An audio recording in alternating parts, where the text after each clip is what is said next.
सभी को स्वागत करता हूँ आज के इस वीडियो पे।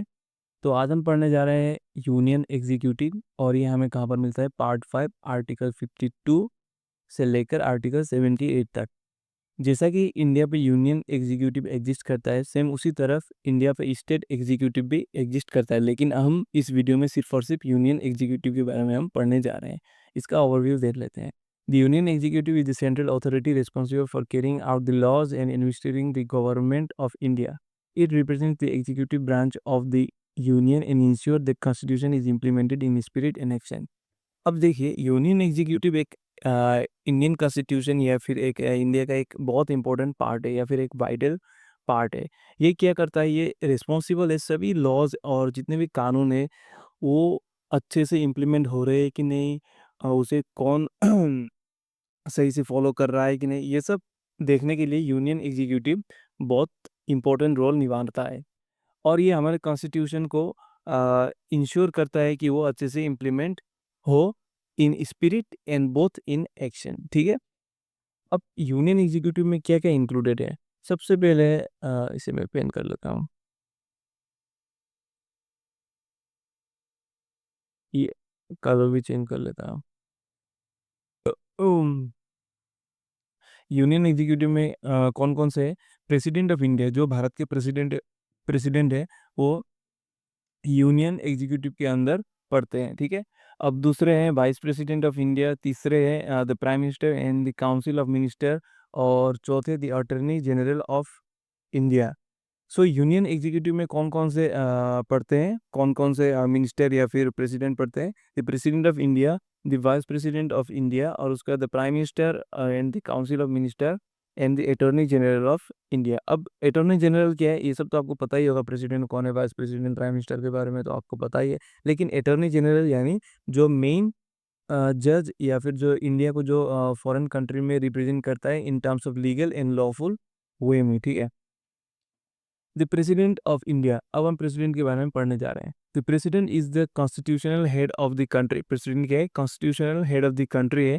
And the supreme commander of the defence force, ये कौन है? डिफेंस फोर्स के सुप्रीम कमांडर यानी हेड है। Although the real executive power lie with the council of the minister headed by the prime minister, all the action of the union government are taken in the name of the president। लेकिन India में क्या है, presidential form of government नहीं है। यहाँ पर क्या है, पार्लियामेंट्री फॉर्म ऑफ गवर्नमेंट है।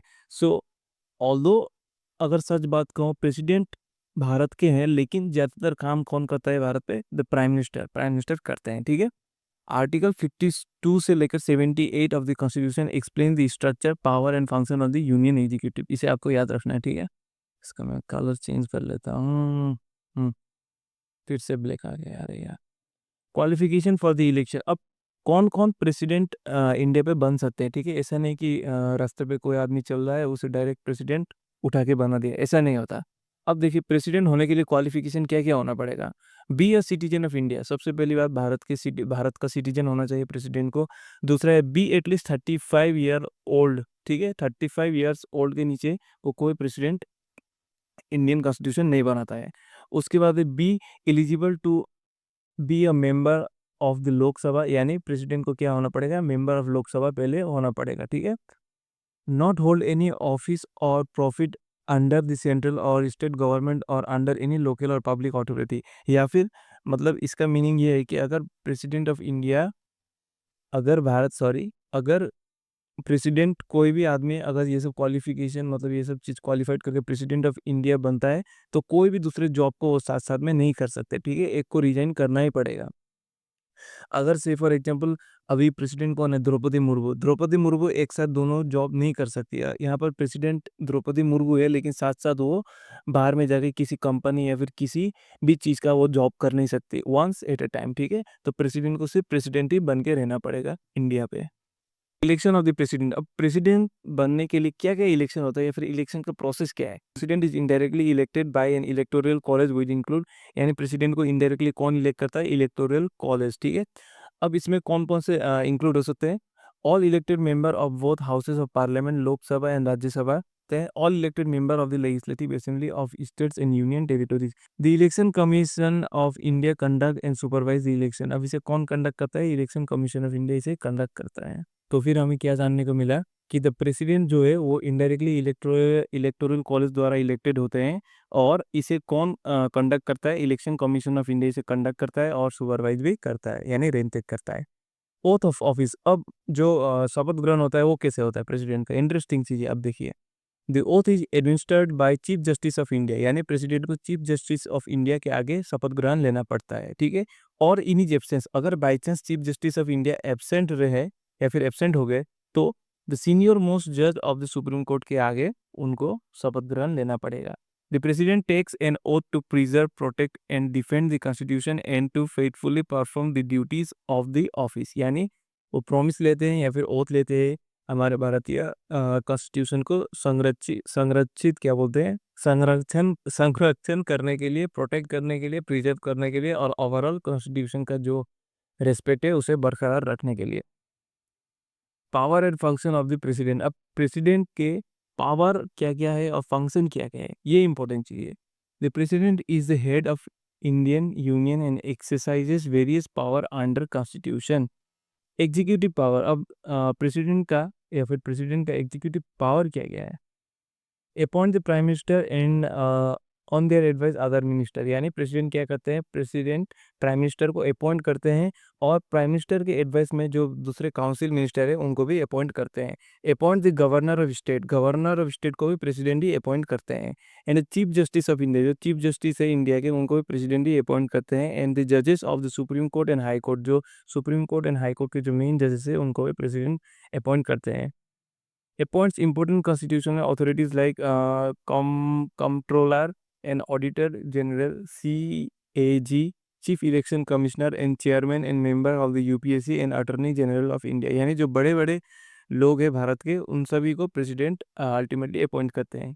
अब कैन रिमूव गवर्नर और dissolve the council of minister if needed under constitutional provision, और प्रेसिडेंट क्या कर सकते हैं? गवर्नर को हटा भी सकते हैं, रिमूव भी कर सकते हैं, एंड काउंसिल ऑफ मिनिस्टर को भी वो रिमूव कर सकते हैं अगर जरूरत पड़े तो। अब प्रेसिडेंट के पास लेजिस्लेटिव पावर क्या क्या है? सामोन कर सकते हैं, ओरोग कर सकते हैं, एंड डिसॉल्व पार्लियामेंट कर सकते हैं। यानी सामोन यानी क्या है? उनको डायरेक्ट ऑर्डर कर सकते हैं, ऑर्डर इन पावर। और प्रोरोग्यूस का मीनिंग क्या है? एंड ऑफ सेशन, यानी सेशन को, पार्लियामेंट के सेशन को वो एंड भी कर सकते हैं या फिर उसे डिसमिस या डिसॉल्व भी कर सकते हैं। Can call a joint sitting of both houses to resolve a deadlock, अगर कुछ पार्लियामेंट के बीच या लोकसभा के लोगों के बीच में कुछ मुद्दा छिड़ गया या फिर एक बड़ा बहस छिड़ गया, तो प्रेसिडेंट क्या कर सकते हैं? उनको ऑर्डर कर सकते हैं या फिर उन्हें डायरेक्टली कह सकते हैं कि आप एक मीटिंग या फिर एक जॉइंट सीटिंग अरेंज कीजिए और अपना मुद्दा आप खुद से सॉल्व कीजिए। अल्टीमेटली प्रेसिडेंट का काम क्या है? सभी जितने भी minister, prime minister, council of minister है, सभी को रेख देख करना और सभी को अल्टीमेटली कॉन्स्टिट्यूशन के साथ साथ लेके चलना। इसीलिए वो जॉइंट सीटिंग करवा सकते हैं अगर कुछ मुद्दा या फिर कुछ बहस छिड़ गया तो। नॉमिनेट 12, अब प्रेसिडेंट क्या क्या कर सकते हैं? 12 member, 12 member to the Rajya Sabha, मतलब 12 मेंबर राज्यसभा में प्रेसिडेंट खुद से क्या कर सकते हैं? नॉमिनेट कर सकते हैं from the field like art, literature, science and social service. Earlier 2 Anglo Indian member to the Lok Sabha, पहले क्या होता था कि 2 एंग्लो इंडियन मेंबर लोकसभा में भी वो इलेक्ट कर सकते करते थे, लेकिन अब क्या हुआ? रिमूव बाय द 104th यानी 104th amendment act 2019 104th amendment में क्या हुआ था कि ये जो 2 एंग्लो इंडियन मेंबर जो पहले प्रेसिडेंट इलेक्ट करते थे लोकसभा में, उसको इन्होंने हटा दिया या फिर रिमूव कर दिया कॉन्स्टिट्यूशन में। Can address parliament and send messages and recommend bill, यानी प्रेसिडेंट क्या कर सकते हैं? पार्लियामेंट को एड्रेस कर सकते हैं, मैसेज को सेंड कर सकते हैं, एंड बिल को रिकमेंड कर सकते हैं। Consult the election commissioner on disqualification of MPs, यानी इलेक्शन कमिश्नर के साथ बैठकर या फिर उन्हें कंसल्ट करके या फिर उन्हें कहकर क्या करते हैं, क्या कर सकते हैं? इलेक्शन कमिश्नर को भी सॉरी वो एमपीज यानी मेंबर ऑफ पार्लियामेंट को भी वो डिस्क्वालीफाई करवा सकते हैं। तो देखिए प्रेसिडेंट के पास बहुत पावर है। वो जितने भी आप देख सकते हैं उधर यहाँ पर मैंने बताया था अपॉइंट, वो अपॉइंट भी कर सकते हैं, और जितने अगर ज़रूरत पड़े तो वो डिस्क्वालीफाई या फिर उन्हें निकाल भी सकते हैं। अब प्रेसिडेंट के पास फाइनेंशियल पावर क्या क्या है? The annual budget is presented in parliament on the behalf of the president, यानी जो एनुअल बजट रहता है वो प्रेसिडेंट के बिहाफ पे पार्लियामेंट पे रिप्रेजेंट किया जाता है। Money bills can only be introduced with president's prior recommendation. अब देखिए पार्लियामेंट में होता है क्या है कि जो जितने भी बिल है, छोटे मोटे बिल है, वो खुद से वो लोग इंट्रोड्यूस करते हैं। लेकिन जहाँ पर मनी बिल का बात हो, जहाँ पर पैसे का बात हो, या फिर जो बड़े बड़े बजटिंग या फाइनेंशियल रिलेटेड बात हो, वो बिल पहले इंट्रोड्यूस करने से भी पहले प्राइम मिनिस्टर से परमिशन उन लोग को लेना ही पड़ेगा, ये कंपलसरी है, ठीक है। No demand for grant can be made without the president approval. कोई भी जबरदस्ती मनवा नहीं सकता अनटिल अनलेस प्रेसिडेंट खुद से अप्रूव ना करे किसी भी चीज के लिए। The president can authorize withdrawals from the contingency funds of India to meet urgent expenses. यानी अगर भारत पे कुछ पैसे का आपातकालीन जरूरत हुआ तो वो कंटिजेंसी फंड के तहत वो फंड रिलीज कर सकते हैं इंडिया पे, ठीक है। और इंडिया पे कौन कौन से फंड है? 3 फंड है एक्चुअली। एक है कंसोलिडेटेड फंड, दूसरा है पब्लिक अकाउंट ऑफ इंडिया और तीसरा है कंटेंजेंसी फंड। और जो कंटेंजेंसी फंड है वो प्रेसिडेंट के कंट्रोल पे रहता है या फिर प्रेसिडेंट के अंडर पे रहता है। अब भारत के प्रेसिडेंट के पास जुडिशियल पावर क्या क्या है? जुडिशियल यानी लॉ, लॉ से रिलेटेड, लॉ रिलेटेड। तो अपॉइंट जजेस to the supreme court and high court. यानी प्रेसिडेंट क्या करते हैं? Supreme court and high court के जितने भी जज हैं उनको अपॉइंट कर सकते हैं। Can seek advisory opinion from supreme court under article 143। यानी आर्टिकल 143 के तहत सुप्रीम कोर्ट से वो एडवाइस या फिर ओपिनियन ले सकते हैं, एडवाइजरी ओपिनियन ले सकते हैं। His power to grant pardon, reprieve, respite और remission of punishment under the act, under the article 72। यानी वो किसी को भी अगर देखिए मैं आपको एग्जांपल के तहत मैं आपको समझाता हूँ। अगर कोई व्यक्ति ने क्राइम रिकॉर्ड है या फिर क्राइम किया है, तो वो अगर प्रेसिडेंट को बाई चांस कुछ अपना क्या बोलते हैं वो फॉल्ट नहीं है बोलकर मैसेज किया या फिर जो लेटर लिख के प्रेसिडेंट को अगर उन्होंने मतलब वो सक्षम हो गया प्रेसिडेंट को कहने के लिए, तो प्रेसिडेंट क्या कर सकते हैं? सुप्रीम कोर्ट का जो डिसीजन है उसको भी मतलब वो चेंज कर सकते हैं, ठीक है। तो प्रेसिडेंट के पास बहुत पावर है, जुडिशियल के रिलेटेड बहुत पावर है। तो वो क्या कर सकते? ग्रांड पार्डन उसे छोड़ भी सकते हैं, रिप्राइव भी कर सकते हैं, रिस्पाइट भी कर सकते हैं। अब रिप्राइव का मीनिंग क्या है? टेम्पोरली डिले और सस्पेंड। यानी जो विक्टिम है या फिर जो क्रिमिनल है उसे वो टेम्पोररी डिले भी कर सकते हैं, उसका मतलब डिसीजन के रिगार्डिंग, सुप्रीम कोर्ट के डिसीजन के रिगार्डिंग, या फिर उसे टेम्पोरली सस्पेंशन भी कर सकते हैं, ठीक है। This include cases involving death sentence और punishment under the law within the union jurisdiction. यानी अगर किसी को डेथ सेंटेंस दिया भी गया हो, तो फिर जिस आदमी को डेथ सेंटेंस दिया है, अगर उसने बाई चांस प्रेसिडेंट को अगर कहने में सक्षम हो गया या फिर प्रेसिडेंट को मना लिया, आई डोंट नो, अगर कुछ लीगल वे पे प्रेसिडेंट को मना लिया, तो प्रेसिडेंट क्या कर सकते हैं? सुप्रीम कोर्ट के खिलाफ जाकर भी उसे बता सकते हैं, अंडर लेकिन कॉन्स्टिट्यूशन के रूल को फॉलो करके। Military power. अब प्रेसिडेंट के पास मिलिट्री पावर क्या क्या है? The president is the supreme commander of the arm force. यानी प्रेसिडेंट के सुप्रीम कमांडर है आर्म फोर्स के। Appoint the chiefs of the army, navy and air force. यानी प्रेसिडेंट क्या कर सकते हैं? आर्मी, नेवी एंड एयरफोर्स जितने भी मतलब मेन मेन चीजें, उनको उनके चीफ को अपॉइंट करते हैं। डिक्लेयर वॉर और conclude peace but only with the approval of parliament. यानी वो डिक्लेयर भी कर सकते हैं या फिर कंक्लूड भी कर सकते हैं क्या पीस या फिर वॉर को with the approval of parliament. यानी लेकिन इसमें क्या है? पार्लियामेंट का भी अप्रूवल चाहिए साथ साथ में, वो अकेले खुद से ये कर नहीं सकते। अब प्रेसिडेंट के पास इमरजेंसी पावर क्या क्या है? The president plays a crucial role during emergencies. यानी प्रेसिडेंट क्रूशियल रोल निभाते हैं इमरजेंसी के समय पे। There are 3 types of emergencies. यानी भारत में 3 टाइप की इमरजेंसी है रहते हैं। सबसे पहला है नेशनल इमरजेंसी, और ये हमें कहाँ पर मिलता है? आर्टिकल 352 के अंदर मिलता है, due to war, external aggression और आर्म रेविलियन। दूसरा है state emergency, article 356, when constitutional machinery fails in a state. ठीक है, जब कॉन्स्टिट्यूशन मशीनरी या फिर जो कॉन्स्टिट्यूशन के रूल्स या फिर जो रेगुलेशन है वो फेल हो जाते हैं, तो स्टेट इमरजेंसी लगवा जाता है आर्टिकल 356 के तहत।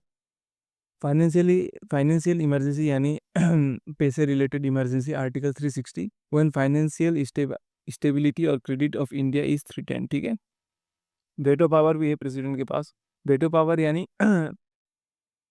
मैं अभी समझा रहा हूँ। The president has the right to withhold और delay giving assent to bill passed by parliament. यानी प्रेसिडेंट के पास वेटो पावर, यानी प्रेसिडेंट के पास वो पावर है कि अगर पार्लियामेंट बिल पास भी करे खुद से, अनटिल एंड अनलेस वो खुद से बिल पास करे, उससे कुछ फर्क पड़ने वाला नहीं है अनटिल एंड अनलेस प्रेसिडेंट उसे अप्रूव ना करे। ठीक है, तो प्रेसिडेंट के पास अप्रूव करने के लिए 3 टाइप के पावर है। एब्सोल्यूट वेटो यानी रिजेक्ट कंप्लीटली पार्लियामेंट के बिल को वो रिजेक्ट कर सकते हैं प्रेसिडेंट।